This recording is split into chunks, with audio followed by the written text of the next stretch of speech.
Hi, this is Mary Humphrey Coaching. Today, I am talking about narcissistic behaviors, how we identify those. I'm not so much talking about narcissistic behaviors in relationships such as mother-daughter, parent, boss. I'm talking about love relationships.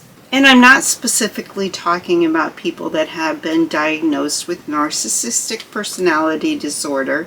We know very few of those. Those are only comprise about 1% of the entire population. But we do know people and have known people with narcissistic behaviors and tendencies. And that's what I'm talking about today. Those that are high on the radar and what we should look for to put them high on our radar. When we're not really fully aware of narcissism, sometimes we don't know what to look for. So that's what I'm here today. I just want to help people out and identify the top behaviors that should key us in that we are in the midst of a narcissist. One of the top behaviors can also be called self-centeredness, and that is not listening. A self-centered person just simply doesn't listen. They finish our sentences for us. They butt in. You can tell that they're just ready to charge at whatever it is that you're saying and override you. They don't listen well. They think about what they're going to say next, and they cut you off frequently. They talk over you, so it's hard to get a sentence in. They have their own agenda. So it's really hard for them to set that aside and think about others. Those with narcissistic behaviors also get into cheating. And in a marriage, it's adultery. When you meet a person that you suspect is a narcissist, they will either glorify the cheating that they've partaken in or they make excuses for it. Sometimes it isn't hidden. You know, if many times a person that is not a narcissist, if they've cheated in the past, they feel rather ashamed of it, but a narcissist will make every excuse under the sun for any of the cheating that they've partaken in, and they blame their partner for that cheating. So this is a true warning sign that you have a narcissist in your presence.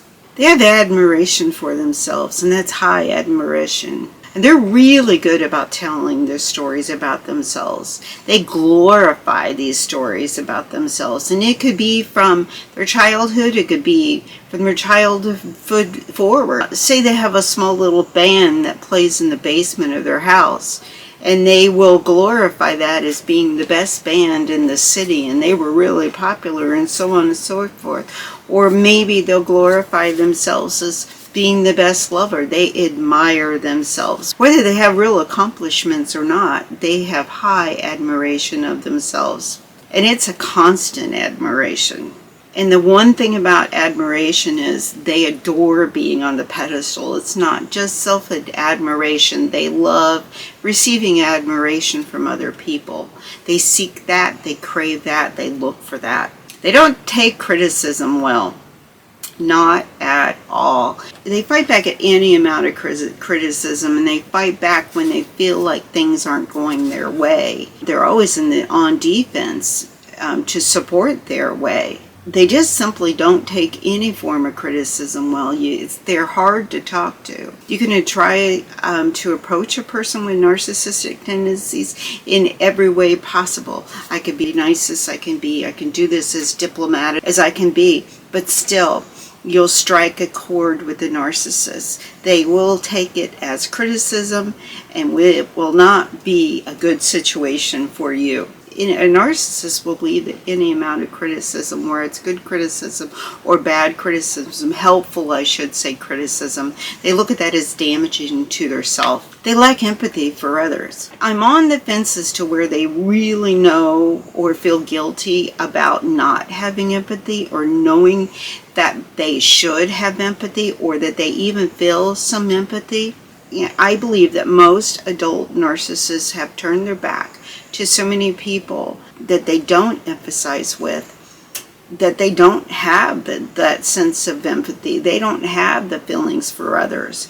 in the sense that they care what others are going through or what others are feeling, because they have manipulated for so long that if they allowed themselves to feel that empathy, then they would lose the battle that they have as a narcissist. It just would not be in their favor whatsoever. And then they frequently belittle others. It could be that someone has bought a new house and the narcissist will say, well, they think they're better than thou now, and they're jealous and they belittle others. When they feel that others don't have them on a pedestal, the pedestal that they believe that they deserve to be on, no matter what, they go into a pattern of belittling. They believe that they're the best at most things in life and that they deserve the grandest of things. And they go into personal attacks of other people, even when not warranted. So, an example of this is, I'm not going to pick on just guys, but a guy that belittles all of his exes. There's just terrible things that he says about all of his exes. He personally attacks his exes, even if he has been a cheater, even if he has been an emotionally abusive person. Of course, he's not admitting that, but he belittles the people in his life, and especially past people in his life. And you'll see this as a pattern, a belittling pattern. It's a lack of empathy. It's a sense of, I should be admired for me, for being me. And it's a pattern of belittling others because there is no sense of, I care for these people. I am the right one. I am the good one. I am the one that sits at the top of everything. I'm going to stop there. Those are the top 6 behaviors that I see that identify narcissism. There are more, and we'll get into that in another video, but those are the top 6. My goal in life is to help others identify narcissists, to help others put the brakes on before they get involved with the narcissist. If you found this video helpful, I hope you click like, and if you haven't done so, please subscribe. And sharing is caring. Please share with others, and have a wonderful day. Take care.